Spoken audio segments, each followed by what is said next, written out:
Ação imediata de volta, daqui a pouco nós temos o nosso quadro Saúde, mas antes eu quero voltar a falar sobre o caso registrado agora há pouco de uma carreta, bitrem, que pegou fogo após capotar na rodovia de acesso, na alça de acesso aqui à cidade de Rio Claro. Nós vamos falar por telefone com o repórter Leonardo Alves, que está ao vivo lá, acompanhando todo o trabalho das equipes, para saber das novidades. Boa tarde, Leonardo. Quais são aí as novidades deste momento do local?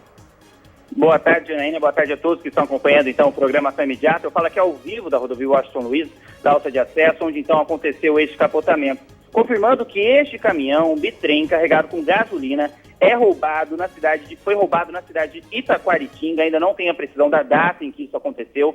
E hoje, durante um acompanhamento da Polícia Militar Rodoviária, ele empreendeu fuga e acabou capotando aqui no local. O condutor deste veículo, um homem que estava dentro deste caminhão, conseguiu fugir, não foi capturado pela polícia. O helicóptero Águia veio até aqui o local, fez buscas em bairros da região e também não conseguiu localizá-lo. Ele conseguiu fugir, mas não foi capturado ainda, não se sabe o paradeiro deste homem. Eu estou aqui ao meu lado com o capitão Pani da Polícia Militar Rodoviária, ele que vai nos dar mais informações de como aconteceu. Capitão, como que foi que os policiais acabaram encontrando com este veículo durante aí prosseguimento nas ocorrências da tarde desta quinta-feira? Boa tarde. Boa tarde. Normalmente os veículos que são produtos de ilícito na nossa área, na região, no estado, eles são passados, os policiais têm acesso a essa informação justamente para que se direcione o policiamento tentando coibir esse tipo de ilícito. A patrulha, no local designado para ela conseguiu identificar esse veículo, tentou uma abordagem inicial, os policiais eles quase foram inclusive atropelados por esse criminoso que estava na condução desse veículo roubado. E após a execução do acompanhamento à distância, buscando tentar fazer esse condutor parar, ele entrou numa velocidade incompatível com esse tipo de veículo, a carga que ele transportava líquida, isso aí deve ter gerado uma instabilidade no veículo, e ele perdeu o controle e tombou na alça, e pela carga que carregava ele inflamou rapidamente e pegou fogo, fazendo com que a prioridade nossa, a partir de então, ela fosse outra, bloqueando vias de acesso, tentando não causar danos a essa comunidade usuária de rodovia. E para quem está acompanhando o nosso programa, qual a situação agora? A rodovia continua bloqueada, ela vai continuar, qual é a situação? No momento, tudo que era possível ser liberado, o Washington Luiz ela está liberado, a SP-147 ela está liberada, a única coisa que está bloqueada é a alça de acesso ao Washington Luiz e a alça de acesso da Washington Luiz para a SP-147 sentido Piracicaba, que são as vias que elas estão interditadas, tendo em vista que o bombeiro está finalizando o processo de resfriamento dos tanques. Posteriormente, a hora que estiver em condições, vai ser feito transbordo dessa carga e tão logo seja possível remover esse veículo, nós vamos estar restabelecendo o fluxo normal. E ainda não tem previsão, então, para que tudo seja normalizado? Não, sem previsão. A preocupação agora é que tudo ocorra na mais perfeita segurança. Tá certo, capitão. Muito obrigado pela sua entrevista. Eu conversei com o capitão Pani da Polícia Militar Rodoviária, que passou aqui as últimas informações deste acidente que aconteceu, repito, aqui na alça de acesso, aqui na rodovia Washington Luiz, em Rio Claro. Um condutor com um caminhão roubado acabou capotando este veículo, um bitrem carregado com gasolina, que explodiu aí logo após este acidente. Janaína, eu volto com você. Ok, Leonardo, muito obrigada pelas informações recentes aí do local. Mas olha, a Defesa Civil também trabalha, como nós dissemos, Corpo de Bombeiros, Polícia Rodoviária e também a equipe da Defesa Civil. Nós também conversamos com o coordenador da Defesa Civil de Rio Claro. Vamos ouvir. Por volta das 11h42, as nossas câmeras do GGIM registraram a ocorrência do incêndio aqui na alça de acesso da Washington Luiz. Tem um caminhão-tanque de combustível. Nós não sabemos ainda, a ocorrência está em andamento, Corpo de Bombeiros.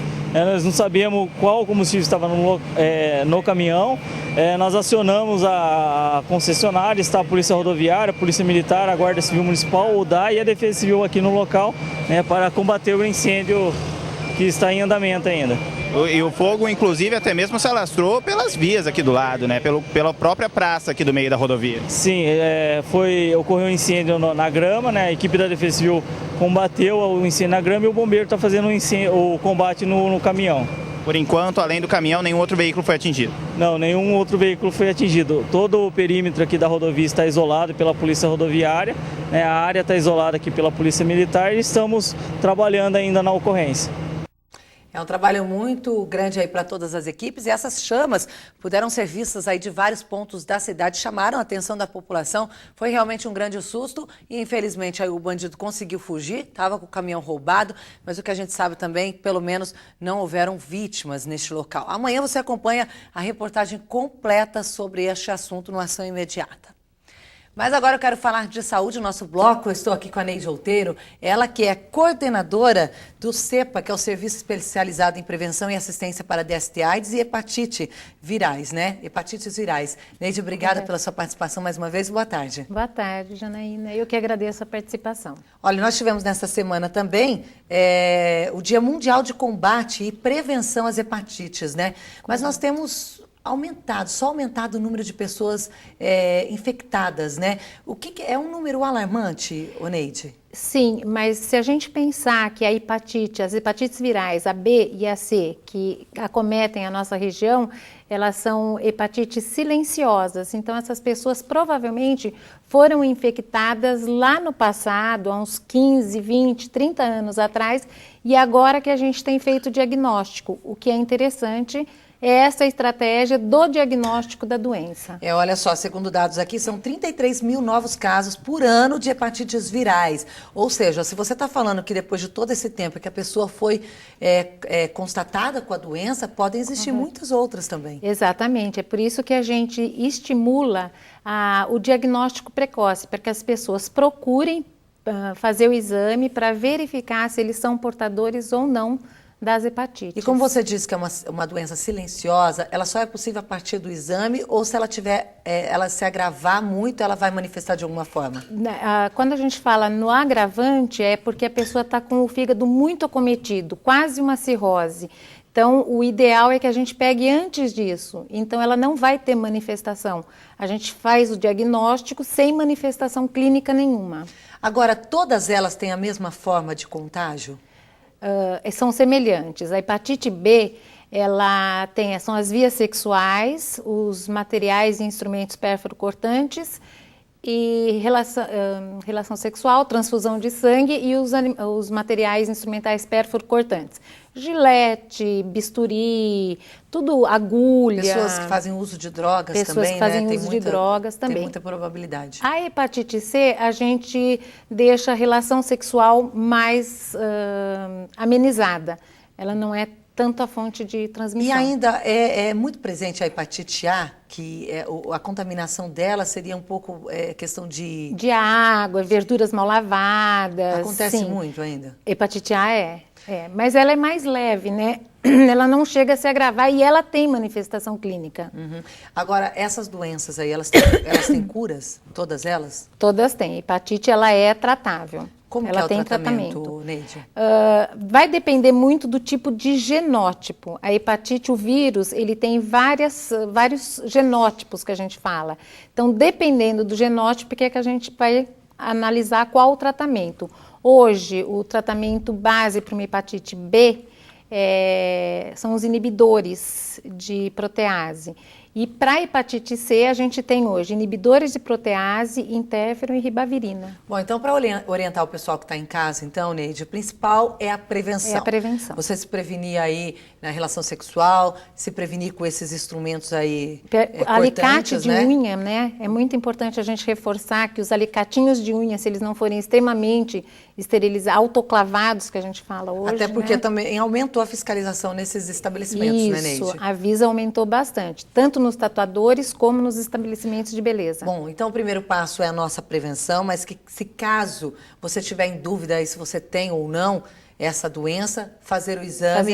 É só procurar a unidade de saúde? Todas as unidades de saúde hoje têm o exame em teste rápido. Então a pessoa procura, é feito o teste rápido, num prazo curto, no dia, ele já recebe o resultado. Bom, e se você for constatado então com a doença, é só fazer o tratamento que inclusive é oferecido nas unidades de saúde mesmo, na rede pública, Neide? Isso, na verdade, hoje ele está centralizado com a gente ainda. Ele ainda vai ser lá no CEPA mesmo, o tratamento. Fala pra gente então, quem tiver alguma dúvida, alguma dificuldade sobre esse assunto, o CEPA fica onde? Qual que é o contato? O que a pessoa pode fazer? O CEPA hoje está na Avenida 19, número 1045, no bairro da Saúde. Ele fica bem na esquina da Rua 10.